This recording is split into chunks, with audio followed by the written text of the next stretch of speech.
This week's episode of our show has been sponsored by the Sunken Isles, which is now live on Kickstarter. Sunken Isles is now fully funded and it's blowing through some of their stretch goals, including new adventure hubs for the campaign and new subsystems for D&D. This adventure has been headed up by Logan, one of our fellow YouTubers. His channel, Runesmith. You should definitely check it out as well. And the Sunken Isles adventure really draws on some different and unique inspiration from what we typically see in your average seafaring adventure. The campaign is live now until March 18th, 2022, so be sure to check it out while you still can. So make sure to follow the links below to jump in on the Kickstarter before it ends. And now, onto this week's episode. Greetings, my name is Monty Martin. And I'm Kelly McLaughlin. And we are the Dungeon Dudes. Welcome to our channel where we cover everything D&D, including advice for players and guides for dungeon masters. We upload new videos on Tuesdays and Thursdays, so please subscribe to our channel so that you never miss an episode. Today we are pouring into the deepest, darkest recesses of the most depraved minds of the multiverse as we explore how to play an Elder Brain in Dungeons & Dragons 5th edition. The Elder Brain is a literal mastermind, the ultimate leader to a mind flayer colony, being able to control minions, read thoughts, and sense creatures from 5 miles away. The Elder Brain is very aware and all-knowing in its presence. Today we are going to be brainstorming role-playing traits, combat tactics, and adventure ideas for these eclectic creatures that are truly a blend of the best parts of cosmic horror, science fiction, and fantasy. There's a lot to discuss today, so let's get thinking. So to start off, what is an Elder Brain? Deep within the darkest bowels of the earth, in a hot and humid lair soaking with steam and sweat, the smell of a salty brine upon the air, is a great glass cylinder. It is filled with a greenish fluid. Small tadpoles swim within, around a pulsing and sickly brain. Various cables or fleshy tentacles come down from the top of the canister, attaching at various points to this pulsing mind. Are they living tendrils or mechanical things? Who knows? Horrific beings with spindly limbs and elongated heads ending in faces of squid-like tentacles tend to the horrific creature whose psychic presence crushes the mortal mind to simply behold it. This is the Elder Brain, the master of the Mind Flayer colony, an ancient enemy of the gods, and a horror from an antediluvian age, with designs upon the mortals in the surface above, unaware of the source of the disturbing thoughts and depraved ideas sinking in to their sleeping minds, unbeknownst to the waking world. I was just going to say it was a brain in a pool. With that image burned into our heads now, where can we go for inspiration for how to roleplay our Elder Brain? And I actually think there's some great references to not just Elder Brain-like creatures, but creatures that sort of resemble this sentience that is all-knowing, all-powerful, and stationary and somewhat distant at the same time. Yeah. There's something about the Elder Brain that you're talking to a giant brain in a pool of brine that feels very sci-fi. So I actually think we can look to sci-fi for a lot of our references. The Elder Brain embodies intellect, a sort of computational mind, one that is always thinking about all the logical paths, and we can maybe even imagine that an Elder Brain's intellect is so vast that, like a chess computer, it is playing every move ahead, constantly contemplating all those things. And I think there's probably amazing inspiration to be had in an Elder Brain that is roleplayed like HAL 9000 from 2001: A Space Odyssey. Just even borrowing that calm cadence of Hal's voice when it speaks. I'm sorry, Dave. I can't do that. That cold logic. is horrifying. And I think it would be my first point of call for kind of bringing in that sci-fi anxiety about a super intelligence that the Elder Brain really latches onto. I think along the same lines, I immediately think of Sovereign from the first Mass Effect game. There's a brilliant scene where you first encounter Sovereign and you have a conversation with Sovereign, and Sovereign basically looks to you and the other species as little more than something that's in their way who doesn't realize that they're already dead. And, you know, you as Commander Shepard get to stand there and be like, well, I will defeat you. And Sovereign's just like, you can't defeat me. I am eternal. I am endless. And I've been doing this since you were a speck in a star. And my job is wiping out entire species. So what are you to me? Yeah, and this creature that looks at humanity and looks at mortals like playthings or experiments, or even just like they're nothing, like they're disposable. Looking at other video game references and combining that with the notion of AI, I think GLaDOS from the Portal games would be an amazing basis for an Elder Brain, especially because GLaDOS like interacts with all of her drones and all of her tests, and she's kind of crazy at the same time. But like she's like, oh yes, just stand by while I warm up the deadly neurotoxin. And especially when you're thinking about how you might imagine a climactic encounter with an Elder Brain, I really do imagine some of those boss battles with GLaDOS from the Portal games that felt like the entire environment, that GLaDOS was just connected into this world where she had complete control over the entire situation, and it didn't matter what you could do. She was the power. I specifically want to see an Elder Brain offer the party cake as a reward for coming to it, and then you find out that the cake was a lie. A little bit more cheeky of a reference here, but I have to think of Krang from Ninja Turtles. It's a much sillier reference, but having this super intelligent brain who... We can explore this idea a little further, but I like the fact that Krang, who is a very weak and fragile creature, but super intelligent, builds itself a suit of armor that it kind of sits inside of and controls. I think much like that when we think of an Elder Brain, we get to think of what it's controlling, its various minions, all of the things surrounding it, that it's using to build a protective barrier.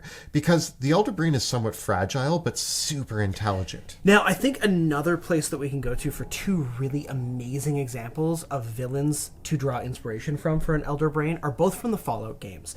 First, the Master from the original Fallout is probably perfect for just completely stealing everything about the Master, everything about what the Master is planning, everything about the Master, because the Master is transforming people into super mutants. So you got the Master wanting to transform people into mind flayers. You got your plot line right there. You could literally just steal the whole plot line of the Master from the original Fallout, and you have your Elder Brain mind flayer colony right there.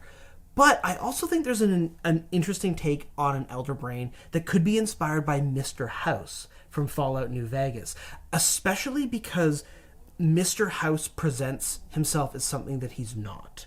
And you think, like, Mr. House is a man that is in this horrific environment. Like, if you've ever killed Mr. House in the Fallout games, it's great.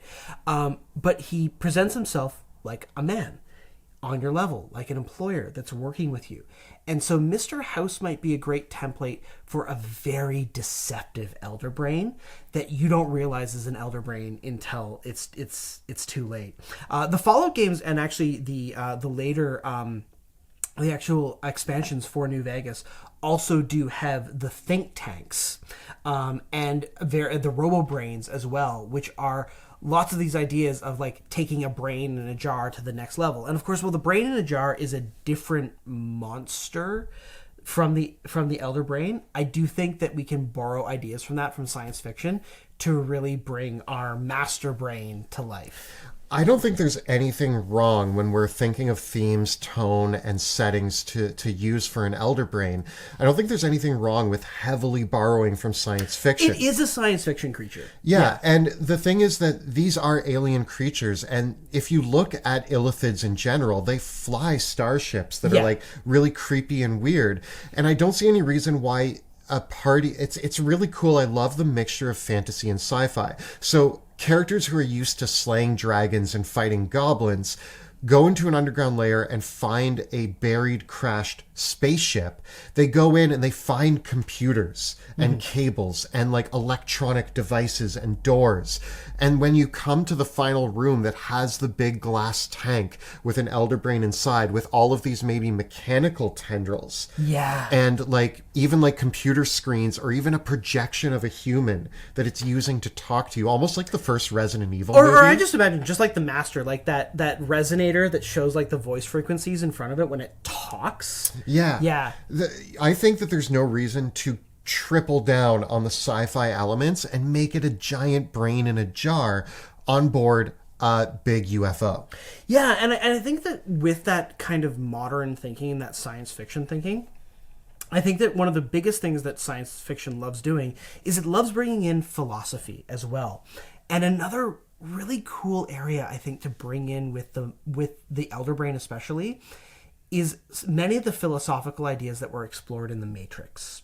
Because the Elder Brain is very much an immobile brain. It's like and it calls to that kind of philosophical question of like, how do you know that your reality is real? How do you know that you're not just a brain connected to a computer system imagining all of reality? I love to imagine the Elder Brain as a bit of a philosopher that wants to engage with these questions. And maybe what the Elder Brain does when it reaches out to people psychically is it asks them these philosophical questions. How do you know you exist? I think, therefore I am, is a great way, like could be a great motto for a Elder Brain. I think, therefore I am.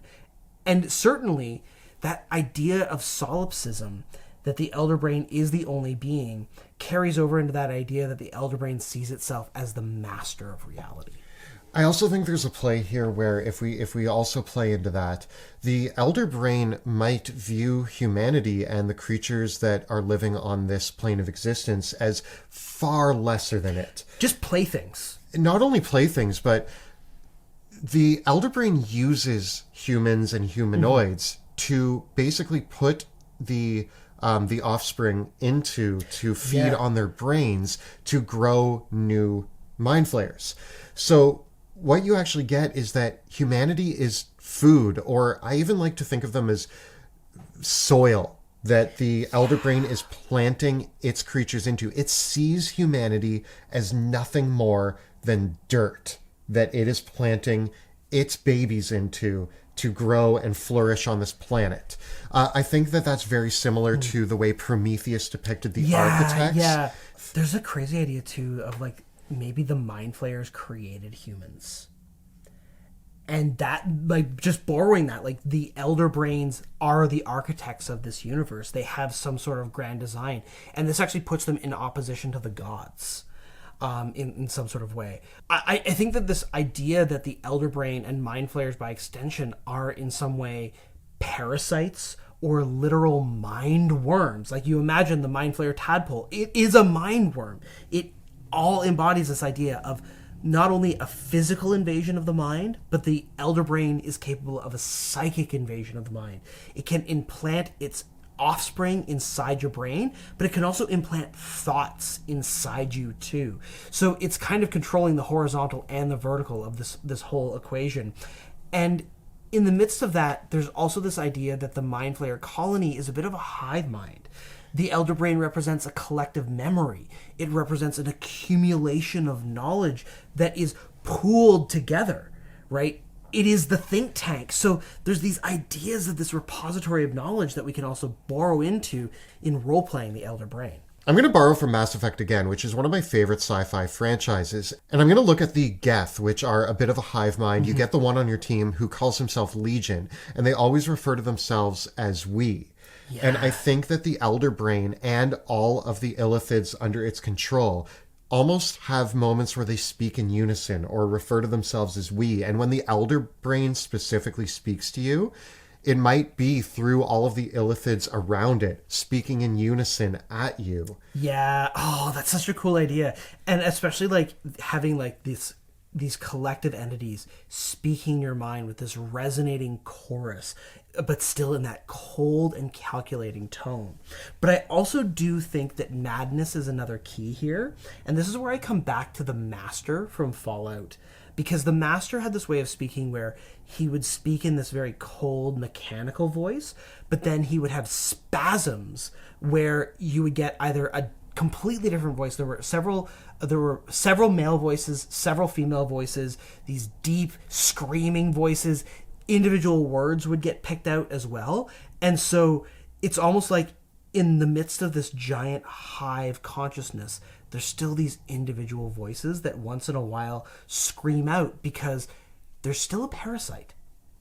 The whole thing is still a parasite that is latched onto those original bodies. So with all of these horrific thoughts swimming in our own minds, what happens in combat with an elder brain? Because even though the elder brain is absolutely a mastermind creature that, thanks to its 5-mile range telepathy and its creature sense, will absolutely be able to detect any possible threat to it, still we want to have that climactic encounter where we do get to confront the elder brain and destroy it in the end. And while that will almost certainly come at the end of a long and hard-fought adventure cutting through an entire Mind Flayer colony, when push comes to shove and the elder brain's got to fight it out, what does this thing actually have to offer? Well, first let's talk about some of the things to be careful about. The Elder Brain is a CR14 legendary creature, but when you look at its stats, it is worth noting that it has a very low AC, not that many hit points, pretty weak strength and dexterity scores. It also has little to no movement whatsoever. It's a little bit faster when it swims, but we're talking 5 feet outside of water and 10 feet in water, so it's pretty immobile.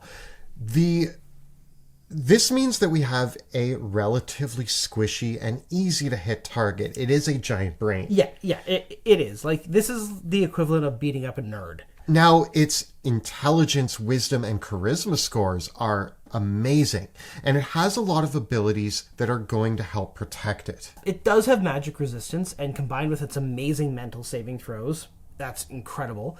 And it does have legendary resistance.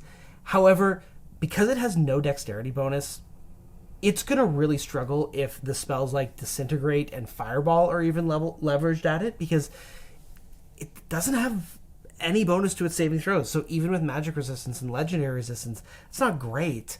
And it feels kind of bad to have to use a legendary resistance so you don't take damage from a Fireball. So there's a real weakness here in its physical presence that needs to be overcome. This is why the Elder Brain really does rely so much on its key abilities of Creature Sense and its Psychic Links. These are abilities that are part of the Elder Brain stat block, but really come into play outside of combat entirely, because it is able to start spying on any unconscious creature within 5 miles of it. So it is going to have that element of forewarning, and I think in a lot of cases, an Elder Brain that thinks that it's going to be under direct attack, it might leave, because it has plane shift. And that is something that you need to be aware of. This creature is probably one of the most intelligent creatures that you can put in front of your players. Mm-hmm. And with its ability to sense creatures from 5 miles away, create psychic links from 5 miles away, and use telepathy from 5 miles away, you should start treating your characters as if they're already in combat with the Elder Brain the moment that they get within 5 miles of it.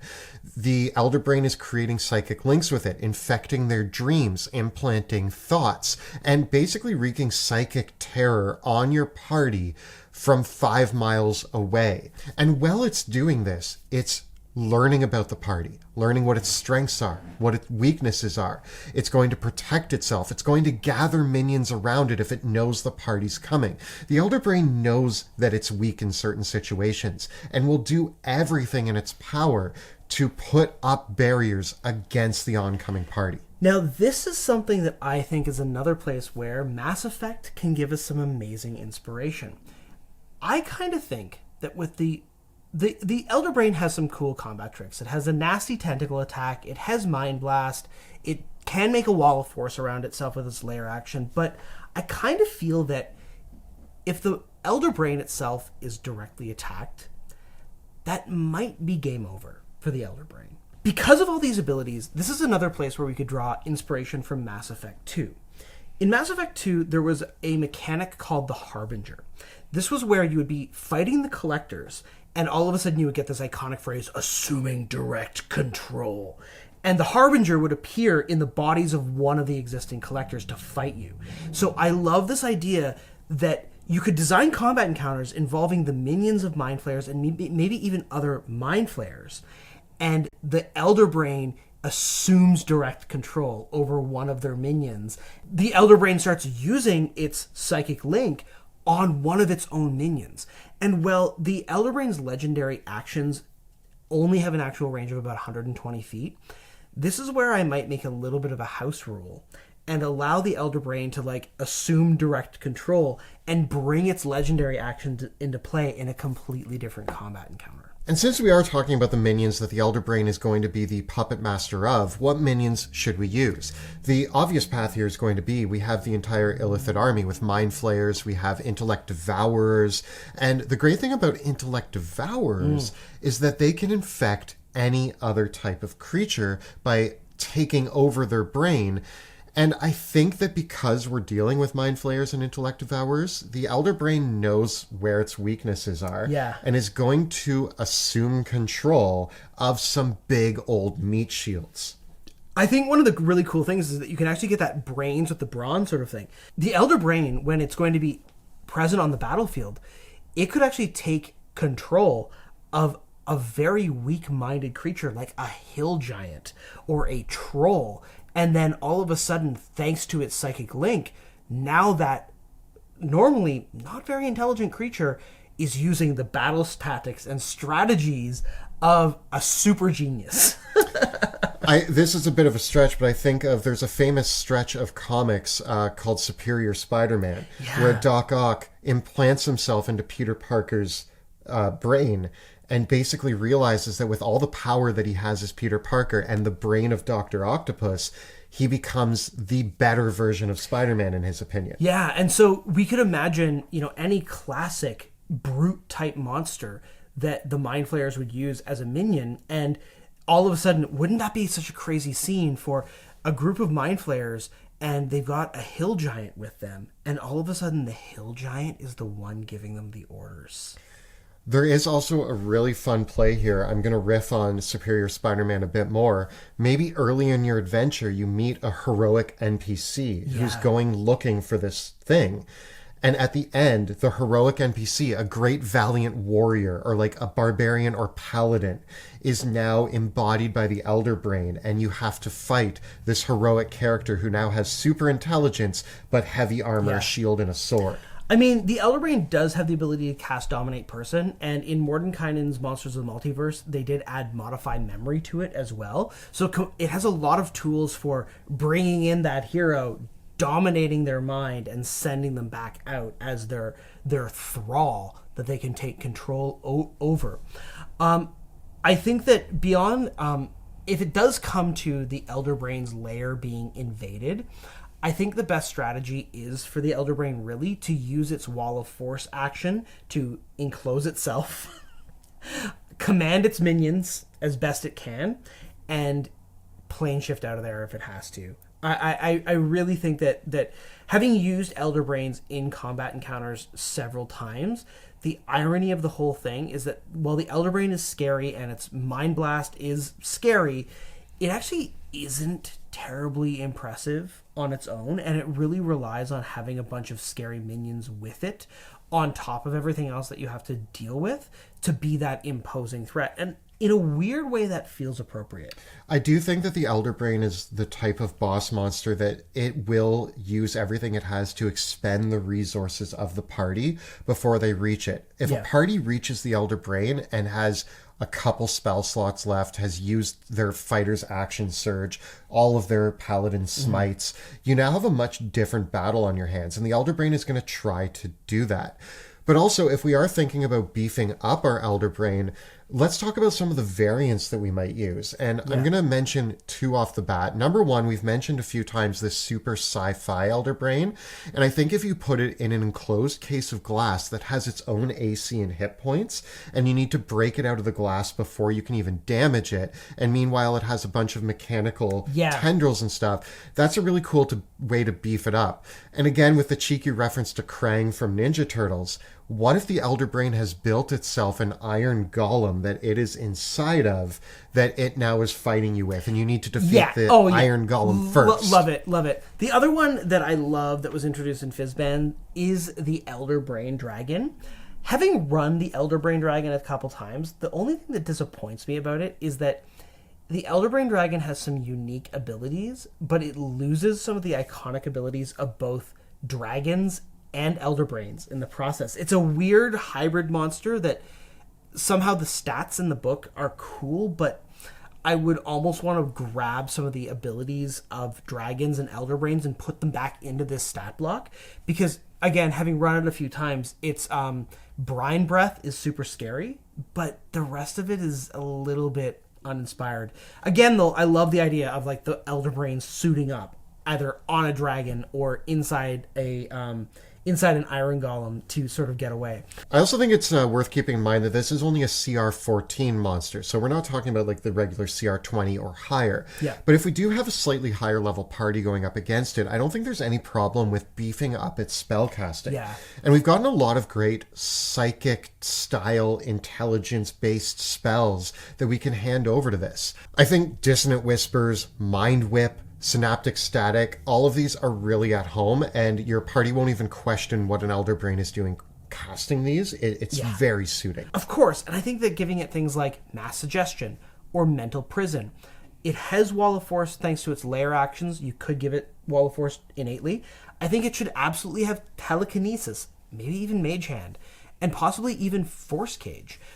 These are all very psionic feeling abilities that give it a little bit more of a telekinetic sort of power, or a power over the mind and reality itself. And so if you are going to bring the Elder Brain into direct combat, it'll give you some more interesting things for it to do other than using its tentacles when its Mind Blast is on recharge. You might also want to consider letting it cast a spell as a legendary action if you're amplifying it in this way. Yeah, I would probably let it Mind Whip or use Dissonant Whispers as one legendary action, but any of the other higher level spells, I would probably make that cost 3 legendary actions.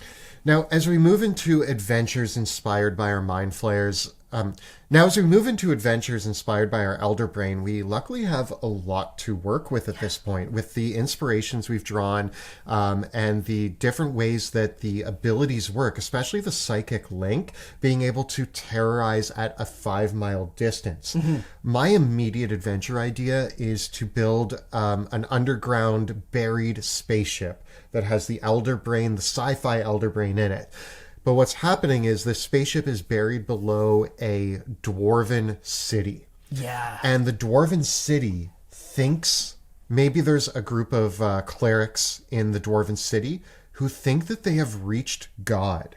They are being spoken to by this entity, and it's kind of spreading throughout the whole city. And now you have this creepy cult of mad dwarves who are all starting to be infected with the thoughts and ideas of this Elder Brain. And when you arrive in the town, something's off, and all of these dwarves are acting really, really strange and worshipping some new entity that nobody can really account for. And the few that are left who haven't been infected by the thoughts have no idea why this has happened. And as you go exploring, you uncover the crashed ship. You have to deal with a army of Mind Flayers, Intellect Devourers. Maybe some of the high-ranking clerics are infected with Intellect Devourers at this point. And so you go on this epic journey that starts as a mystery in a dwarven city and takes you deep underground, where you eventually face the Elder Brain mastermind, who is really just using this dwarven colony as food to grow its army. I love that scenario. That's really like the end game plan for any sort of Elder Brain. But I imagine, what about the early stages? What about what happens when a Mind Flayer ship crashes and the Elder Brain is the only survivor, and it has to start over again, and it chooses the player characters? there's so many ways that we could subvert that classic narrative of the player characters having a dream or a vision or being told a prophecy that they are the chosen ones. And maybe the Elder Brain comes to the player characters and says, I need your help. I am the chosen one. I am the last of my people, and I need your help. Help me. You are my only hope.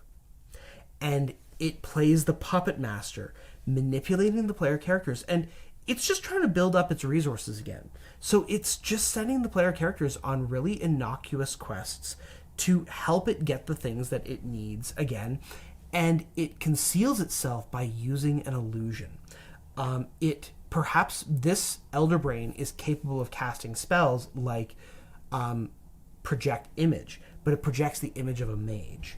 Or it uses spells like seeming or major image to pretend to be someone else. Or even, as you said, masquerade as a deity. And it gets the player characters working with them. And the player characters just start getting subtle hints that maybe something is wrong. And then, after all of their work, the Elder Brain says to the player characters, I have a reward for your loyalty.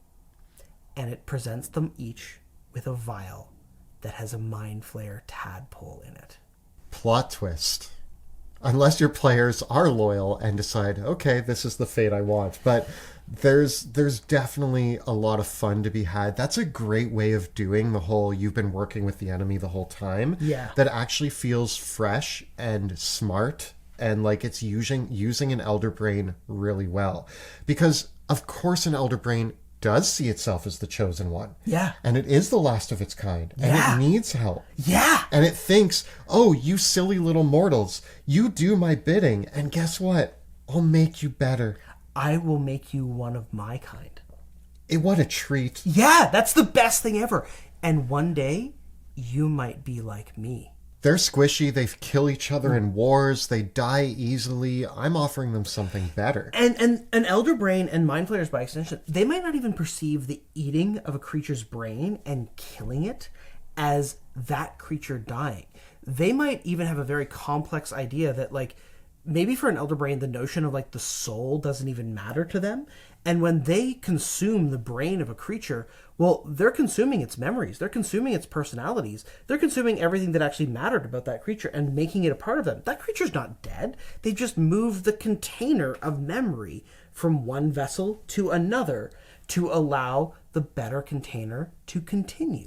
It's honestly going back to the Mass Effect collectors. Yeah. The collectors go and take entire species over because they think that they're doing them a favor. Yeah. We're making you part of the whole. We're making you amalgamated into our great and vast knowledge that we share with every species that we collect. And the interesting thing I think about this scenario specifically is that because the Elder Brain is starting off not from a position of strength, but from a position of weakness, it allows its intellect to become front and center in the interactions that the players have, and it makes the fact that the player characters could stop it at this stage credible. I think one of the biggest risks with running an Elder Brain is it's really magnified with any of these mastermind villains who, as soon as you give an Elder Brain a lot of resources and a lot of infrastructure around it, for me, I find that I start to go, I don't understand why this guy is losing to a bunch of plucky adventurers. It really stretches the credibility of the supposed intellect of a creature, especially when we're talking about this is a creature that is thinking 6 steps ahead of the game. And this is why, for me, it comes back to that whole point of, like, I don't understand why an Elder Brain is ever in a combat encounter, because it seems to me that that's the losing condition for the Elder Brain. That once it's gotten to that point, it's just a pure, desperate thrashing, and it knows that if it can't escape, it's done. And it goes without saying that from a human moral perspective, all of these thoughts are monstrous and horrific, and the player characters should absolutely feel that way. But to the alien evil that is the Elder Brain, this is just logic. So this has been a look at how to run an Elder Brain in Dungeons & Dragons 5th edition. If you've had some cool adventures or encounters with Elder Brains, tell us about them in the comments below. The videos that we make on our channel are made possible thanks to the incredible generosity of our Patreon supporters. If you enjoy the work that we do here on YouTube, please consider becoming a patron of our show by following the links in the description below. And don't forget to check out our live play, The Fate of Drakkenheim, which airs Tuesday evenings on Twitch. You can find all the previous episodes right up over here. And we got plenty more videos covering how to play monsters in D&D 5e right up over here. Please subscribe to our channel so that you never miss an episode. Thanks so much for watching. We'll see you next time In the dungeon.